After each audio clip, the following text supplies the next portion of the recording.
Good afternoon, everyone. Now officially afternoon, right? My name is Derek Pat. I'm the educator here at the Erie Canal Museum. Thank you for joining us today. The impact of the Erie Canal was immense, socially, economically, and politically. Today, we will hear about just what people thought about the construction of this transformative waterway and what that meant to the young nation. This is our 9th lunchtime lecture of 2022, with this year's theme being infrastructure. This program was funded in part by Humanities New York with support from the National Endowment for the Humanities.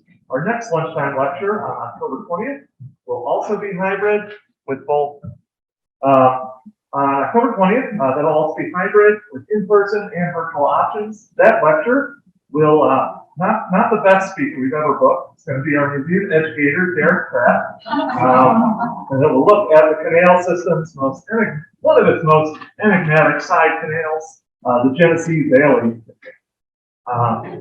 Also, as we enter the fall, we still have a few walking tours that are coming up on October weekends, October 1st and 15th. We will host the downtown Syracuse Erie Canal walking tour, looking at the remaining canal structures downtown here. October 8th, we'll have Pathways of Resistance, examining African-American history along the canal corridor with an emphasis on Syracuse role. And finally, on October 22nd, our popular Beers, Bikes, and Barges loses the bikes, become Beers, Boots, and Barges, investigating Syracuse's brewing history on the way to Talking Person down the street. And you can register for all of that on our museum store. We also have a very important conversation coming up on October 8th. In partnership with the Scano Great Law Food Center, we are hosting a virtual talk with distinguished Haudenosaunee scholar, Dr. Lauren Kaufman, author of Conspiracy of Interest. It's one of the premier books looking at the Erie Canal's relationship to the dispossession of the Haudenosaunee throughout New York State. And that will be at 11 a.m. on the 8th.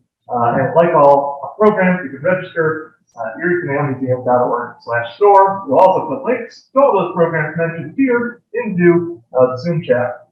Doesn't really apply to you, but you figured out how to buy tickets to this. Anyway, now on to the main event. Patrick McGreevy. Patrick was born in Lockport and now lives in Greenfield, Massachusetts. He's a geographer with degrees from the University of Notre Dame, SUNY Buffalo, and the University of Minnesota. He has worked at Boston University, Clarion University, the University of Debrecen, and the American University of Beirut, where he chaired the Center for American Studies and Research, served as Dean of the Faculty of Arts and Sciences before retiring in 2020. He is the author of several articles and edited volumes, as well as 2 books, Mentioning Niagara, The Meaning and Making of Niagara Falls, and Stairway to Empire. Lockport, the Erie Canal, and the Shaping of America, which is coincidentally available in our gift shop. So thank you so much for coming out today, Patrick, and now I'll hand the floor over to you. Thank you, Derek. I think I made about 20 cents on book royalties last year. Well, thank you, Derek, and welcome everybody. I'm looking forward to talking to people who have an interest in the Erie Canal. Many of you probably have knowledge that I don't have going in many directions. So maybe you can help chip in. It has been about more than a decade since I wrote my book, so I'm really fuzzy a little bit on many of these details. Again, maybe some of you can help me with that. But fortunately, I'm not planning on focusing too much on granular detail, but really on broader issues today. So I want to begin with this image. You see the figure of liberty crowning the bust of Hewitt Clinton. This is an 1828 rendering by Charles Hill and John Harrison. The inscription on this reads, "Sacred to the immortal Hewitt Clinton, born 1769, died 1828.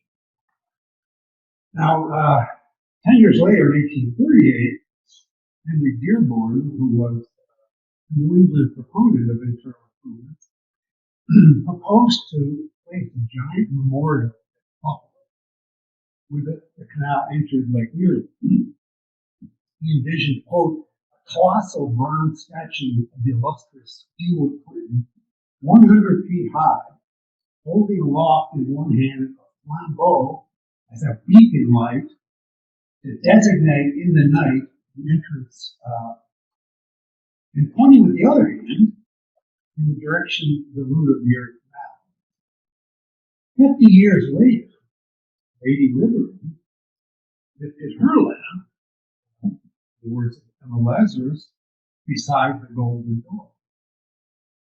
These two monuments, one that built 50 years and 450 miles apart, do have a connection.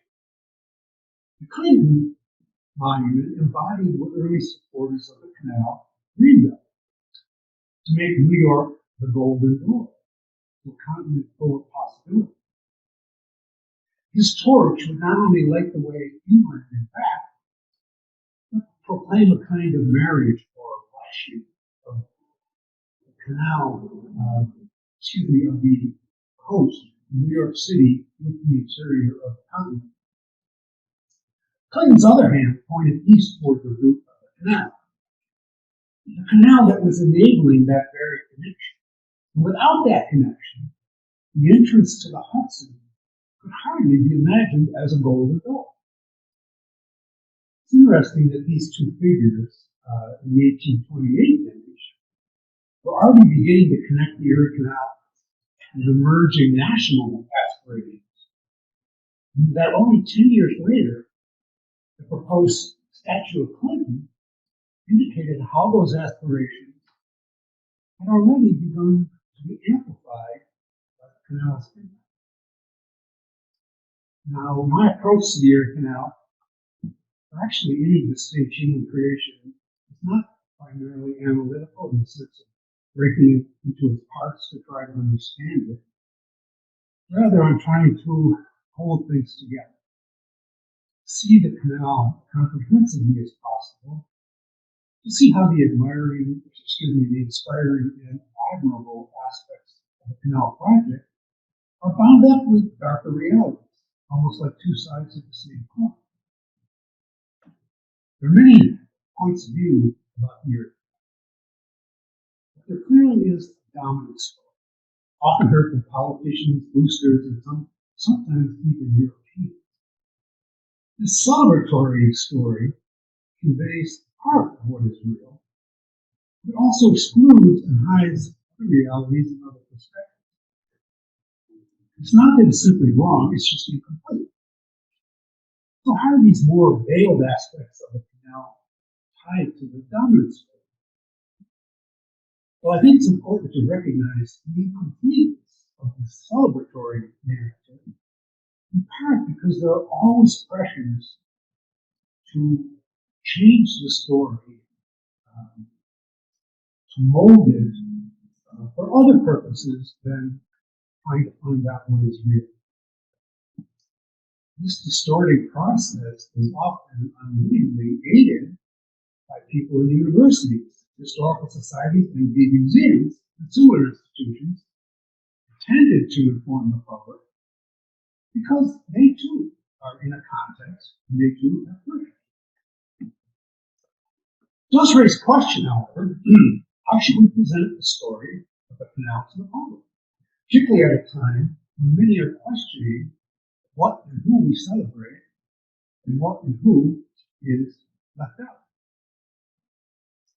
So my intention here is to focus primarily on some of the short and longer term effects of the canal, and to consider the meanings people saw in it, and how those meanings got entangled with larger stories. Now, to do this, I need to begin by placing the canal project in its larger context. Now, I know probably most of you are familiar with much of what I'm going to be highlighting here, so please bear with me.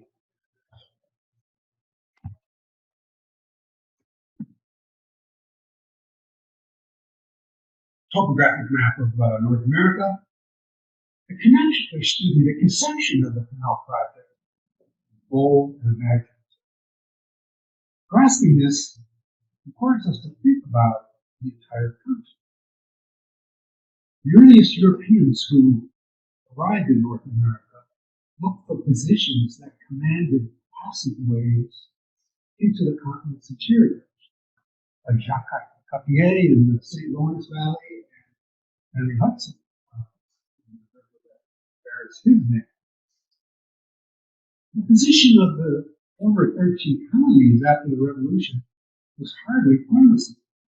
St. Lawrence and the Mississippi, as you can see, have direct contact, direct routes into the interior of the continent. So it seemed logical that either Montreal or New Orleans would be that golden door. But people like Washington and Jefferson hoped that the pathway to continental power would instead follow an artificial river. And the completion of that artificial river diminished the powers of rivals like Britain, Russia, and Mexico. In this sense, the Erie Canal was, among other things, a projection of power that produced winners and losers among competing rivals. Now, while most Americans had roots in Western Europe, where countries were about the size of the individual 13 colonies, in the early 19th century, a continental-sized nation was almost inconceivable. Not only because of competition from other powers and the uncertainties about the unity of those 13 colonies, but also because of the prospect of breakaway republics, as indeed Texas and the Confederacy briefly were. The U.S. had acquired a lot of territory after the wars with Britain and the Louisiana Purchase, as if the French actually owned that vast territory that was already active. These acquisitions gave the U.S. nominal control over much of the continent's interior. But the recent demise of the French Empire showed how feeble nominal control could be. What was needed were direct connections and settlers. So because the Erie Canal connected distant parts of what would become the United States, it began to make a continental-sized nation conceivable. Okay. Oops, I went too far. How do I go back? Above it? Very good. But the European empires were not the only rivals of the canal project. Citizens of Baltimore, Washington, Philadelphia, and Boston had similar aspirations to those of New York, to create a water route into the continent's capital. It's important to remember that at the start of the canal project, it was a very tenuous, incipient sense of American nationalism. Most U.S. citizens describe themselves with words like Virginia or Pennsylvania. It's not surprising, given this competitive situation, that Baltimore, Washington, Philadelphia, New York, and Baltimore all either considered or actually began to create canal systems for the interior. Now, as perhaps you can see on this map, a series of glaciations strongly affected the geomorphology of the Earth's landscape. As the last glacier retreated, massive meltwater lakes formed to the south of the glacier. These were the precursors of the Great Lakes. The glacier also covered the lower St. Lawrence Valley in this area, which prevented water from flowing in that direction. And this forced the water to flow through the Mohawk Valley here. And this kept eroding it farther and farther downward until it had carved a distinct cleft through the Appalachian Mountains that was nowhere above the level of Erie. None of these other East Coast cities had this kind of advantage. Of course, having the Opportunity is not the same thing as having the mission determination of the resources necessary to exploit the event. The desire to link the coast with the interior was not new. Washington and Jefferson had both promoted it. It was primarily Yorkers and Yankees, as the Leewarders were called then, as opposed to the horror of Boston and New York baseball fans today. But these two groups were the first who became more specific and more practical about the project. Now, let's see if I can do this. Sure. Sorry. Too loud? Yeah. Is that better? Maybe. We'll We'll see. see. This is a portrait of Jesse Hall in 1825. He provides an example of how practicality and vision could be combined. He was a merchant from Geneva, and he wished a canal would come to his region so that he could have an easier time shipping products and grain and other things. A friend had told him this couldn't be done because of a lack of a head of water. So he remembers taking down DeWitt's map of New York State and ruminating about this. And after staring at the map for a long time, he writes, quote, "At length my eye lit on the falls of Niagara, which instantly presented the idea that Lake Erie was that head of water." The Erie Canal required a level of vision, imagination, determination, and entrepreneurialism that were all indeed impressive. The gap through the Mohawk Valley and that head of water were critical to the realization of Hawley's vision of a canal across New York State. Many promoters of gap in the operations confirmed that Providence or nature had prepared the path that art, the instrument of human progress, was complete.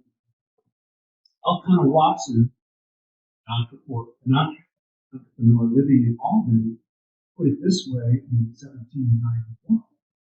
What a pity, since the partial hand of nature had already nearly completed the water communications from our utmost borders to the Atlantic Ocean, that art should not be made subservient to her to complete the great work.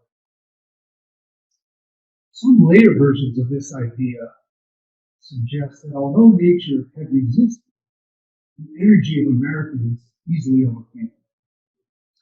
Reading in 1853, for example, New York journalist C.F. Briggs suggested that the canal, quote, was a practical snapping of the finger on the part of a great people against the obstacles which nature had thrown in the way of their advancement.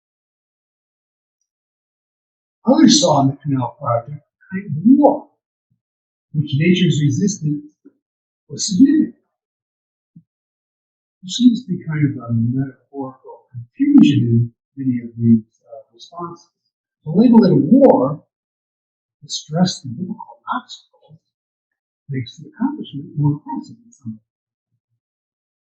But if nature is compliant and voluntarily opens this golden door, then the canal and American expansion in general are almost inevitable, because they're blessed by powers that are more than human. Perhaps the most common metaphor for nature's voluntary compliance was that of a marriage.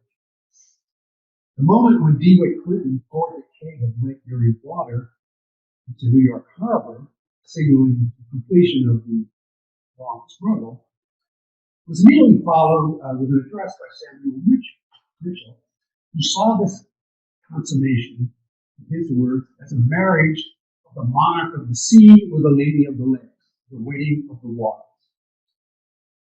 A poem by Samuel Wordsworth was distributed at the same event, and he takes this metaphor further. He writes, "'Tis done, the monarch of the briny tide, whose giant arms encircle Earth. And virgin Erie is alive, a bright-eyed youth of mountain birth. Today, the sire of ocean takes a sylvan maiden in his arms, the goddess of the crystal lakes and all her native charms. She comes, attended by a sparkling train, naiads of the west, her nuptials grace. She meets the sceptred father of the maid, and in his heaving bosom hides her virgin face. Goddess of the crystal lakes, meaty, weak, tantalized virgin, kind of fantasy of male gaze, you know, so hardly a warrior against American hearts. Wordsworth humanizes nature in a sense and makes it submissive and passive.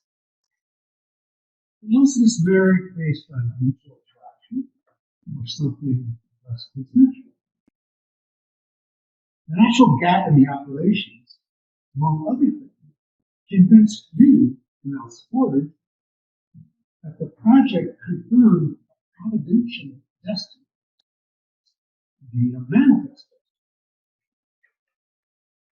Perhaps it was the native inhabitants of the west of the Appalachians, who were most negatively affected by the canal and by subsequent expansion and settlement.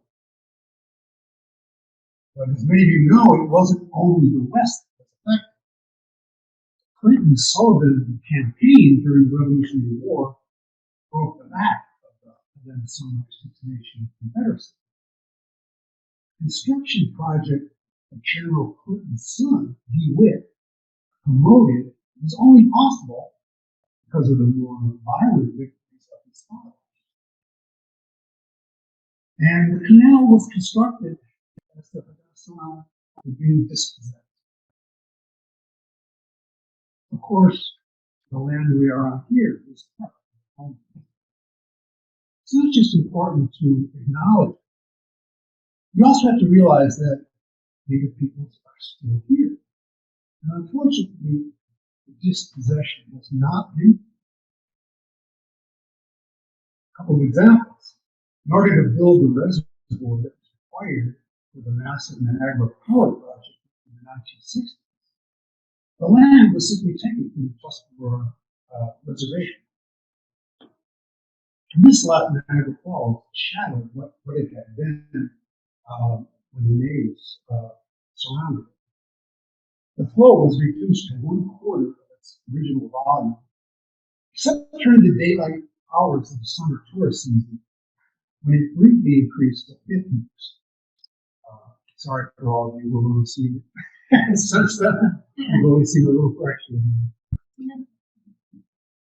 And the story continues because today fossil fuel pipelines are piercing native lands in both Canada and the United States. There's also a time when scientists and others are beginning to realize that the webs connecting all the fungi, trees, insects, animals, and indeed earth, water, and air are what sustains us all. This was not news to me.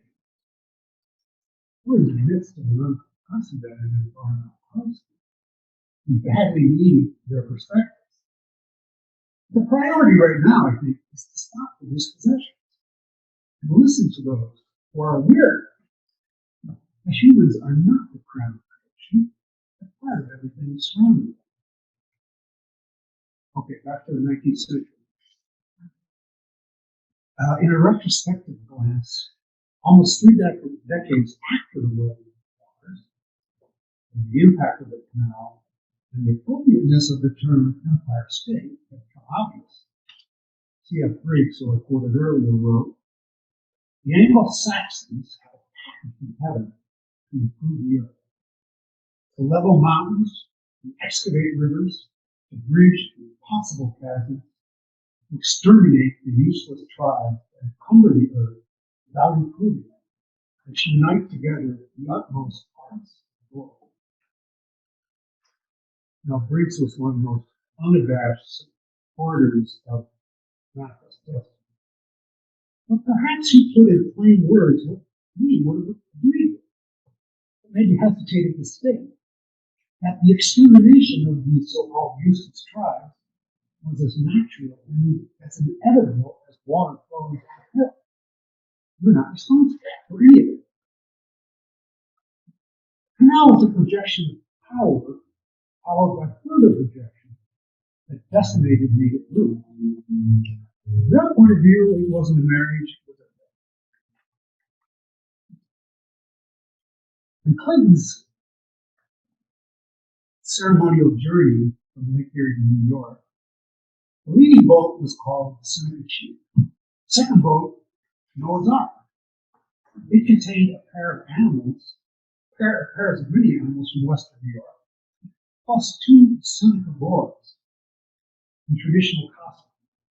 The name Seneca Chief and the presence of those two boys, housed with animals, reduced natives to childlike, passive markers that highlighted the progress of white Americans. This contrast made natives useful, at least to that celebratory story of the canal's meaning. So the canal helped settlers to expand into native homelands. From the native point of view, it didn't matter much whether the invading white men with guns called themselves British or American.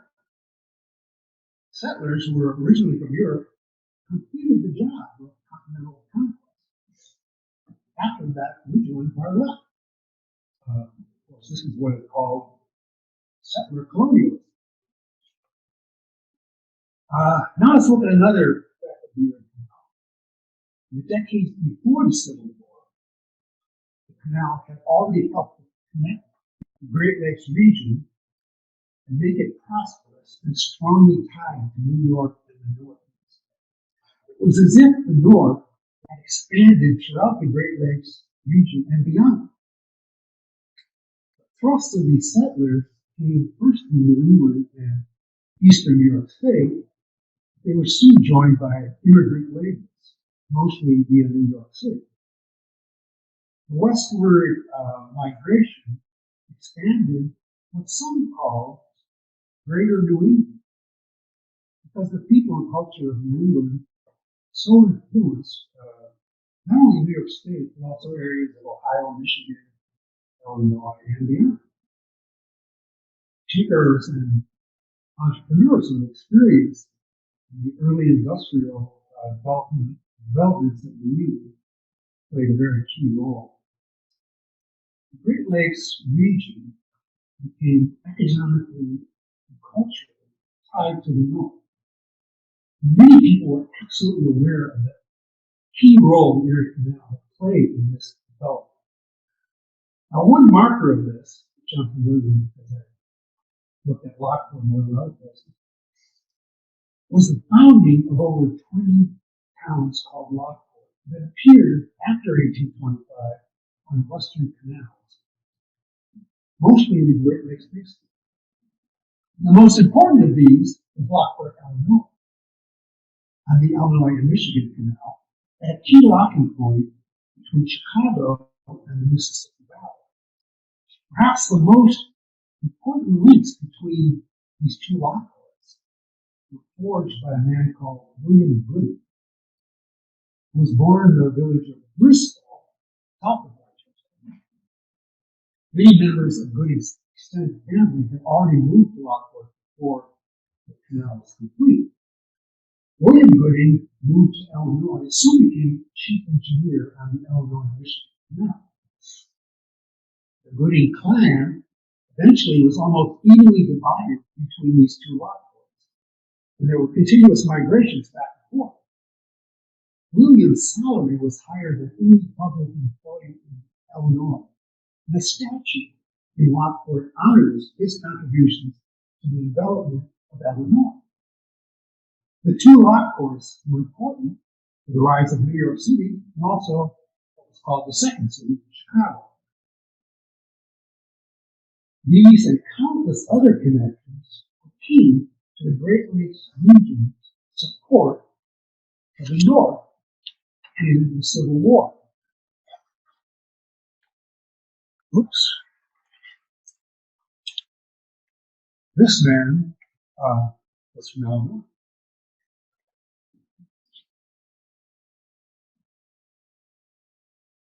The Great Lakes region is blessed with the three elements, necessary to produce steel: coal, iron, and efficient transport. The iron ore is located up here in Minnesota's Iron Range and the area surrounding. The coal, dark color here, is in Pennsylvania, West Virginia, and other areas just south of the lake. And the lakes themselves, which of course were nearly level above Niagara Falls, provided unparalleled ability to transport heavy materials. Hence, the American steel industry concentrated in the southern Great Lakes, particularly at the cities of Chicago, Cleveland, Buffalo, and Pittsburgh. A number of canals, which I hope you can see on this map, and later railroads, connected the lakes to the coal regions. And they also connected Pittsburgh to sources of the iron. This Great Lakes region was therefore the logical place for manufacturing things out of steel, like automobiles in Detroit. It's interesting, though, that the first steel mill to employ the Bessemer project was in Troy, New York.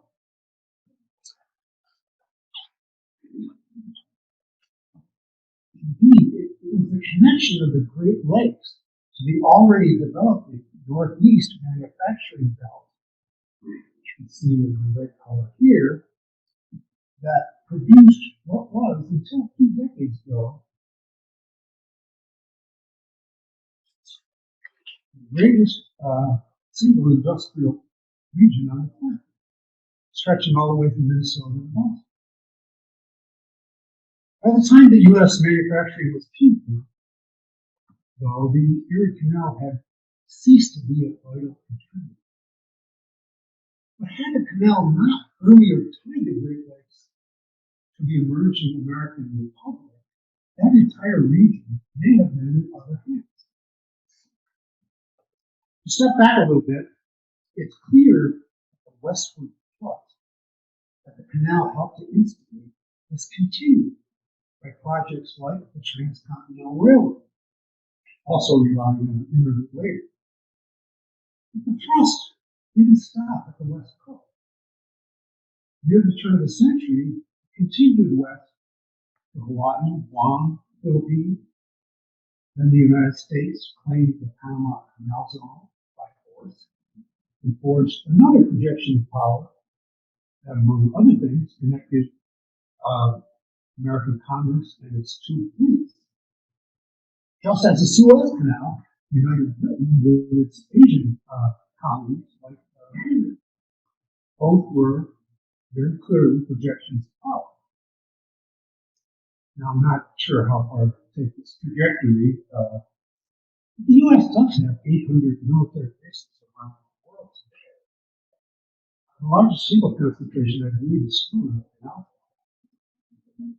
America certainly has similarities to the position of Britain in the 19th century. Of course, the Erie Canal didn't cause all of this. But by helping to link the coast with the interior, it was an important step in the growth of American power. If these projections of power were continuations of something that the canal had started, this would certainly be one of the most striking echoes, both for those who were dominated and for those who benefited.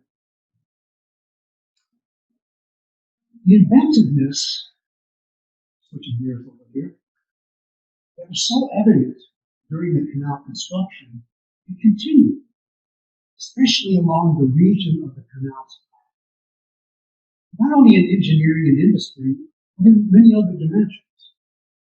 And these soon began to resonate beyond university.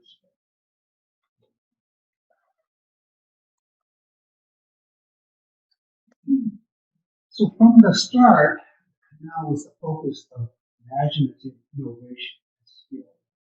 Construction of the Rochester Aqueduct, pictured here, is one good example. But again, because I know more about Lockport, I want to point to another example. This is a portrait of David Thomas. He was a Quaker from Union Spring, New York, on Cayuga Lake. And he served as chief engineer on the western section of the canal from 1820 to 1823. Before him, James Geddes had proposed 8 combined locks at Lockport to climb the Niagara Falls. The commissioners, however, were concerned about the disruption of traffic without spaces between the locks. Thomas found a new and brilliant solution. In an 1820 letter to Benjamin Wright, he proposed 2 side-by-side flights of locks, one for ascending and one for descending. Now, the idea of combined locks with no spaces between them came from Geddes. The idea of two-way traffic came from David Thomas.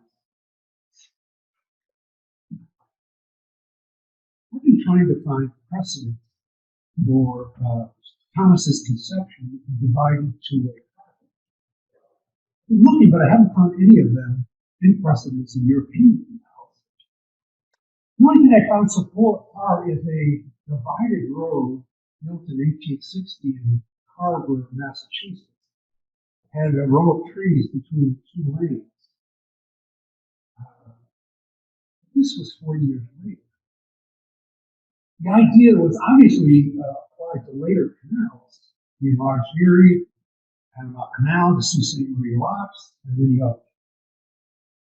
And of course today, because of autobahns and interstate highways, we're all completely familiar with this concept and don't think much about it.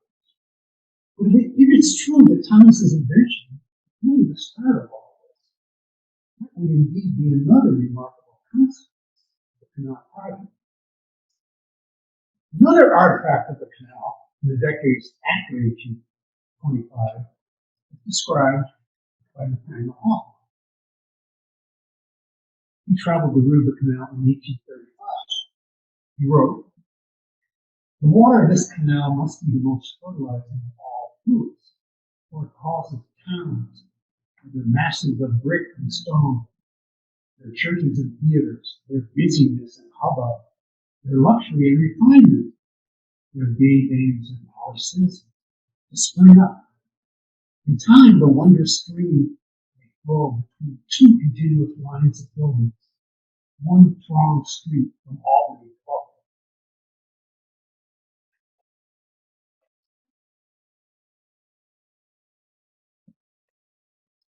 Well, the canal not only sprouted a string of cities and villages, but the region of New York through which it passed was soon seething with change and boiling with energy. This was a place of technological, economic, and industrial invention. But it was also a place of stunning social and cultural transformation.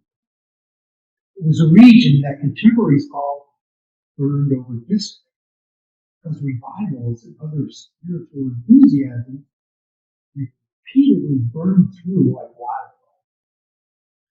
There were new millennial, popular, and religious beliefs, as well as social movements, such as abolition, women's rights, and temperance.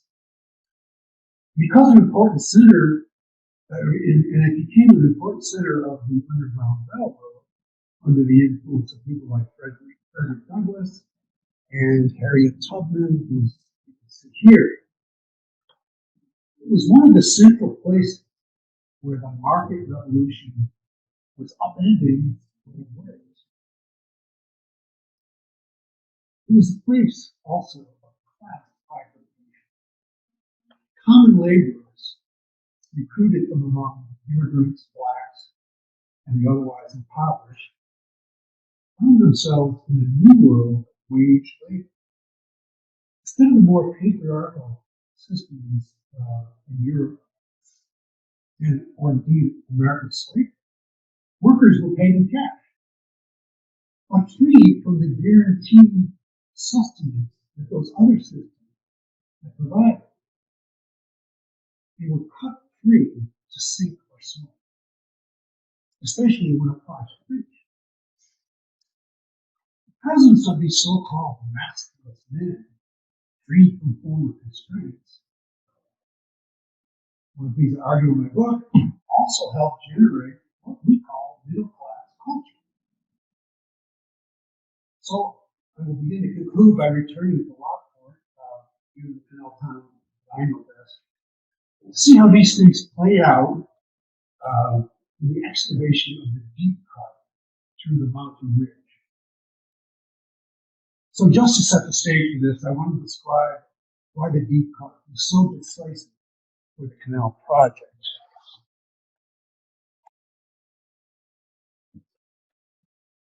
This profile is taken from the 1817 Canal Commissioner's map. To make the Erie Canal water flow eastward, this direction, we had to excavate to the top of this ridge, which was higher here.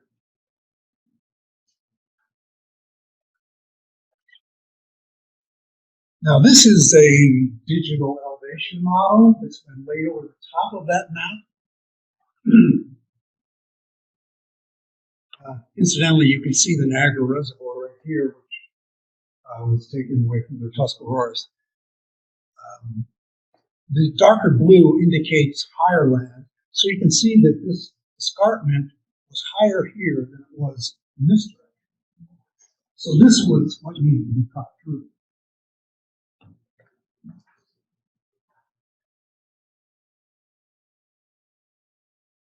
The trap rock on that ridge is an extraordinarily hard and flinty dolomite.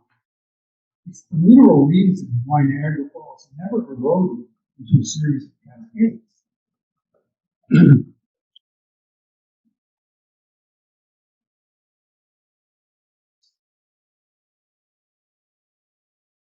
Now, this is a map drawn by James Eddies,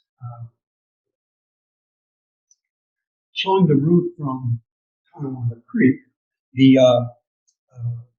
This is connected, of course, to the Niagara River and to Lake Erie. So the water, they hope, was going to flow this way, reversing the flow of that creek. Then it was going to go toward Lockport.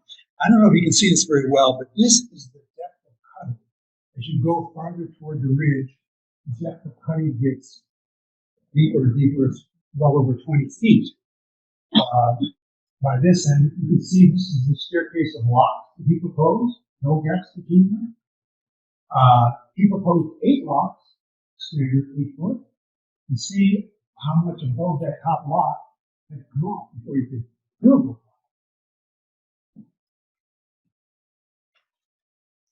Okay.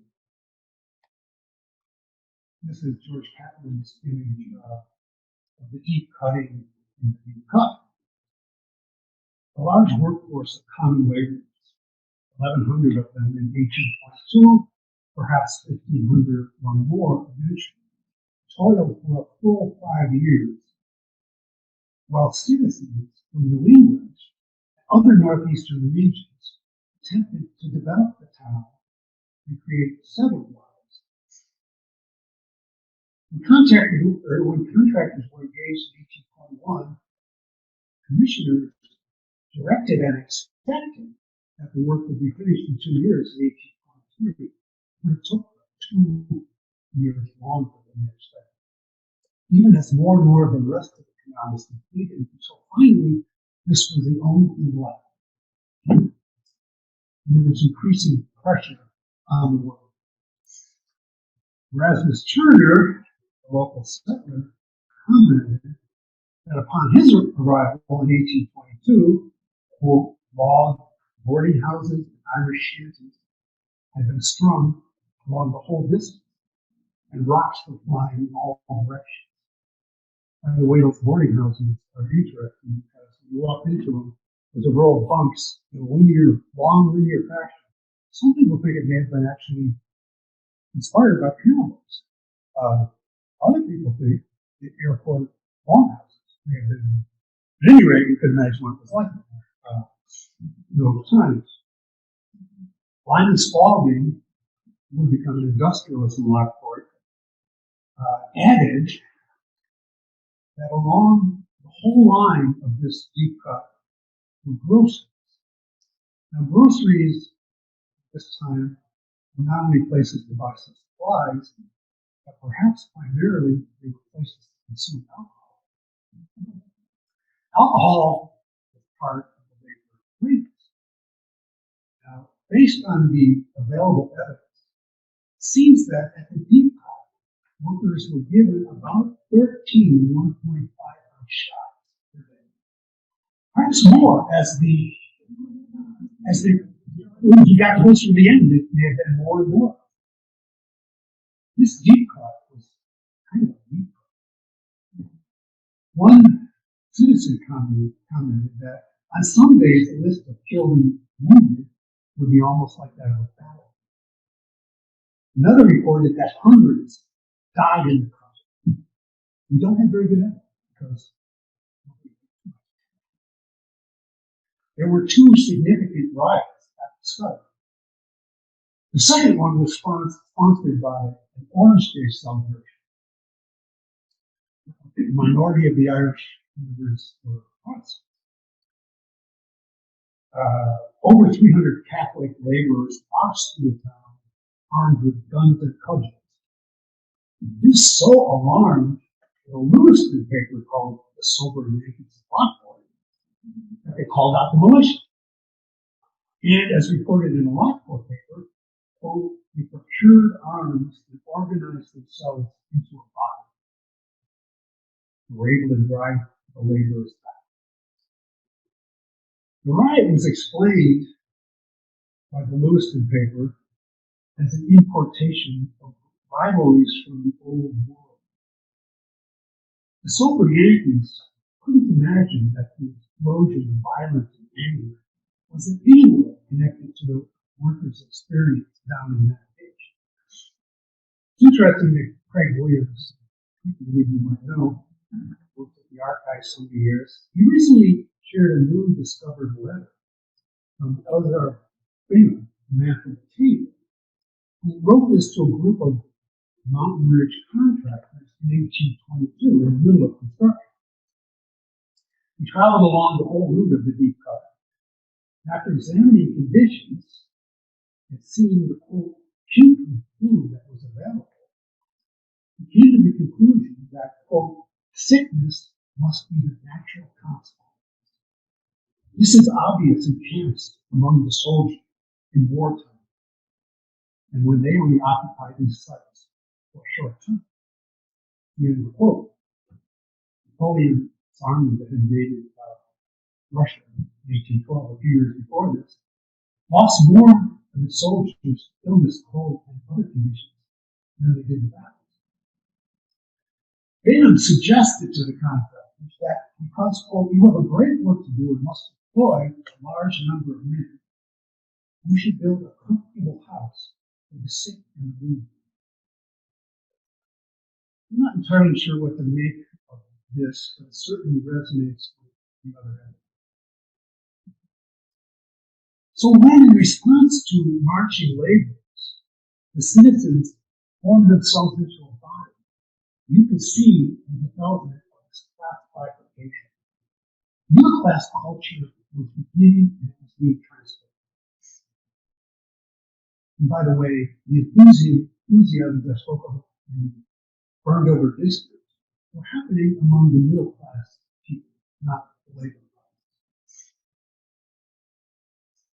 Perhaps to distinguish themselves from the so-called masculine men, some of the sober Yankees in Lockport began to join temperance societies, which of course was another one of these enthusiasms. I think all of these enthusiasms are incomprehensible without looking at these class dynamics. Middle class society was turning toward something called the empire of the home. place of removal. The sudden appearance and adaptation of the celebration of Christmas in the mid-19th century was a perfect adaptation. The new Christmas, as opposed to the previous public holiday, it was more like our 4th of July, was a vital celebration of the nuclear family home, what Christopher Lasch calls a haven in the heartless world. The competitiveness of the new market world, and the presence of these masterless men, combined with ceaseless change, prompted many to review.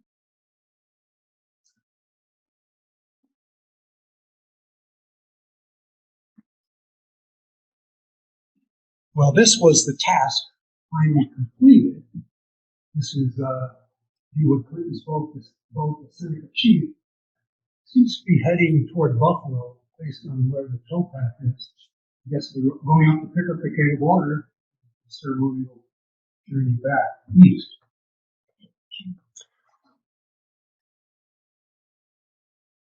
It's interesting that the canal remained an artery of change, but still thoroughly connected to alcohol consumption. Now, this is an 1836 map. It was made at the time when planning was beginning for enlargement. Groceries.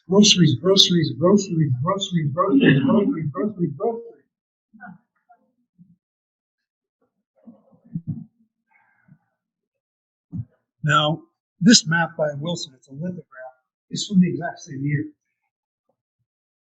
Groceries, etc. These folks on the canal boats were getting off for a drink or something to eat. A few middle class people we know stayed in hotels, but most people couldn't afford it. These locks, of course, became an icon of the canal, and that's still acknowledged today. And after 1825, the fame of these locks completely outstripped what I would claim was the more difficult and more important accomplishment, deep cut. Cutting was so challenging that even excavating under the site of these rocks was more time consuming and more costly than building the rocks themselves. The work remained concealed beneath those rocks. So why has the deep cut been so little celebrated? Or even noticed? Certainly the locks are more picturesque, but perhaps more importantly, they're more serviceable to the story of a destined American project. The realities of the deep cut challenge that story. It's as if the goddess of the crystal lake not so eager to release her fluids eastward. The canal was not simply destined. It was built at great human cost, even as it poured forth great benefits.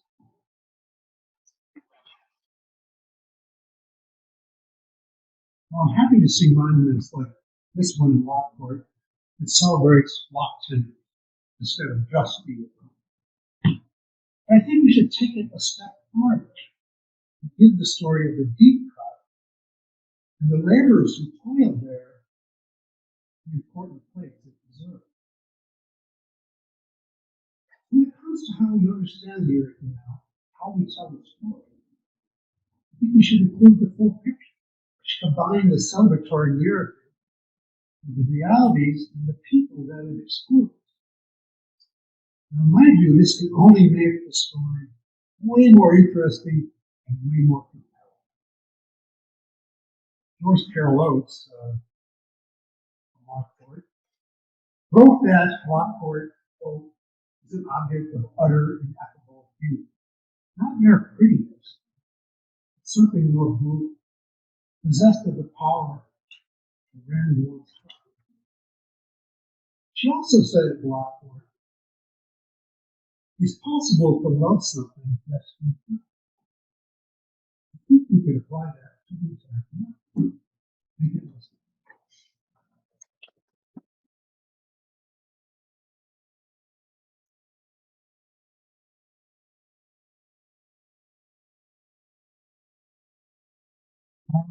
the deep cut is about less than 2 miles. It's you're about to stuff in my head. And you know, at the one end where the creek is, it was almost no cut. In fact, you had to reverse it, but it got steeper and steeper. It's interesting. You saw those piles of rocks.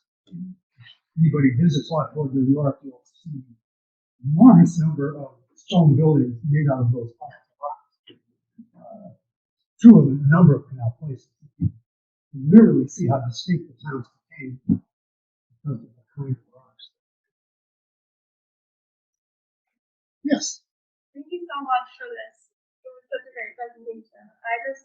One of the things I wrote down that you said is that the dispossession is not over. Talking about the indigenous peoples of New York, and I think one of the ways we can end dispossession is the dispossession in narrative, right? Like, so I'm just grateful for this presentation.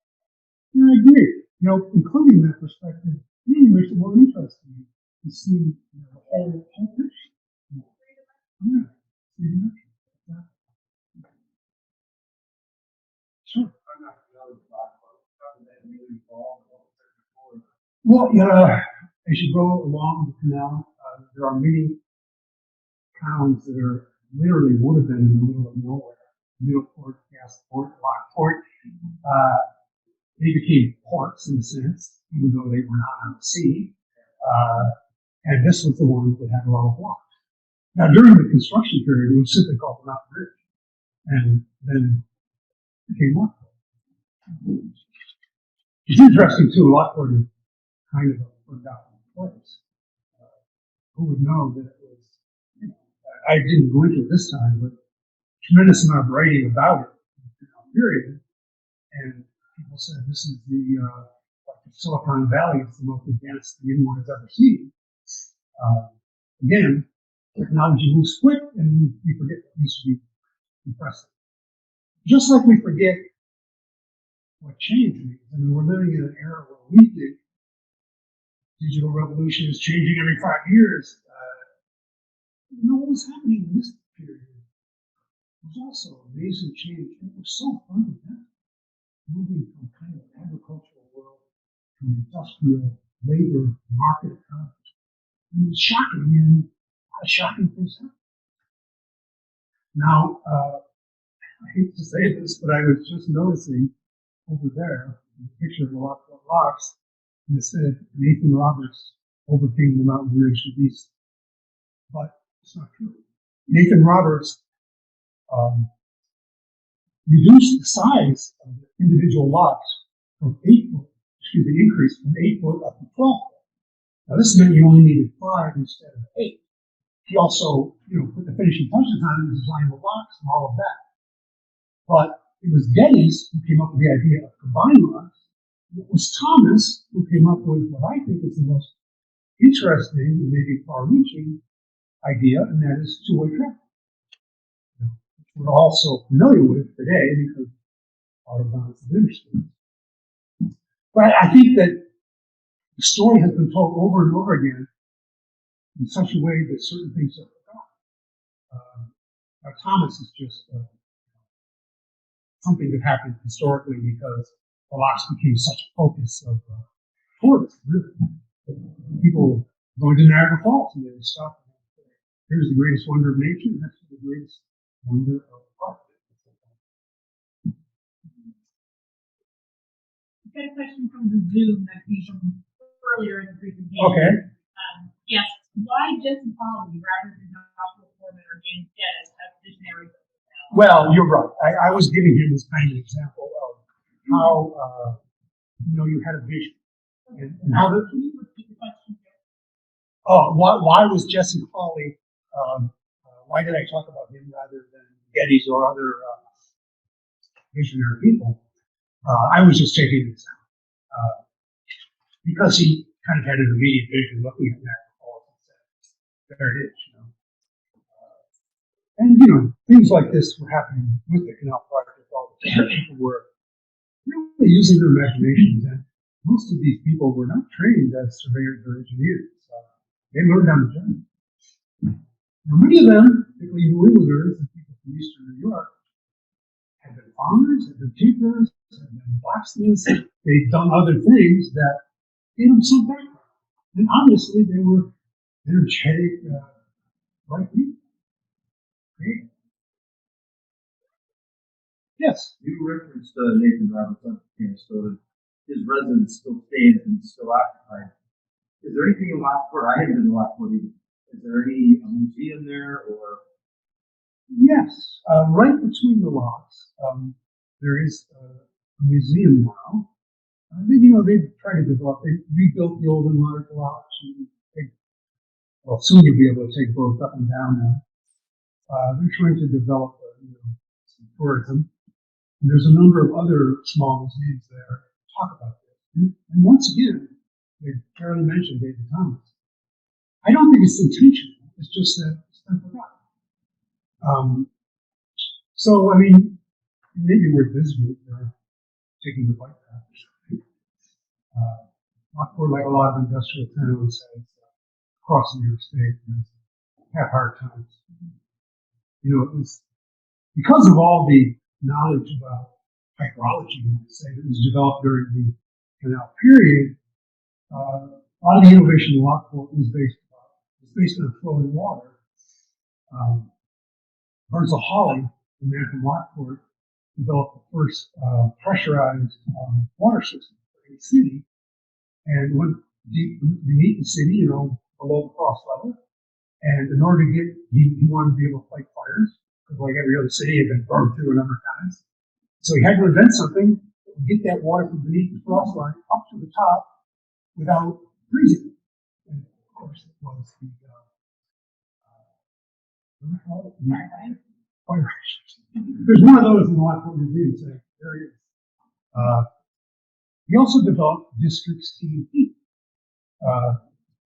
So a lot of things like that happened in Lockport, about pump manufacturing and these kind of things. Eventually, of course, one man in Lockport, Henry Harrison, invented the radiator, the automobile radiator, which again is all this fluid flowing through smaller and smaller things. Lockport used to be the site of Harrison Radiator, which was a division of General Motors. They made all the radiators and air conditioners for all GM products right there in Lockport. And guess what? It's completely closed. 15,000 people. Lockport has gone down. The school district has no excuse. I hope they make some money in tourism. It's it's a place for many sides. Who knows what might happen? I have a problem with that. 5 years ago, they started with a reenactment in Rome on the first shovel. And COVID's been part of it, but it seems like it's kind of petered out. And it's like, is the state going to do anything from now until 2025 to commemorate the bicentennial? Derek would probably know a little more than I do. What do you think? Yes, they're in the middle of the reinvention of the canals process. Make the canals relevant for the next 200 years. But really, the big celebration is 2025. Buffalo, for instance, rebuilding the Center Street that's going to go on tour down the canal. World Canals Conference is going to be in Buffalo. No, part of your heritage world now. Yes. Wedding of the Waters in New York City. I don't know if they have with the science for I thought it's similar to the water. It was Bowery, down at the end. I think that's what happened. A lot of folks, on the shoreline watching ships. Yeah, I think that would be a good occasion to, really think about how we present. I guess you all know that the bike path and all along the canal. I think there's a number of other projects. People in the canal society have been proposing. Yes. I believe last week, Pittsburgh Airport, it's their official 200th anniversary of the canal opening there. They had a big celebration last week with the state. every town celebrated by March 7th. Right. Yeah, you know, it's interesting that when they completed the Transcontinental Railroad, Ogden, Utah, where they met and they broke in this golden spike. Well, you know, Lockport would be the equivalent of the Erie Canal. And, you know, there's a lot of talk about Lockport, not so much talk about the fact that it was right there that it actually got completed. I'm not sure how that will be celebrated. Anybody has any other questions? Eric has my name.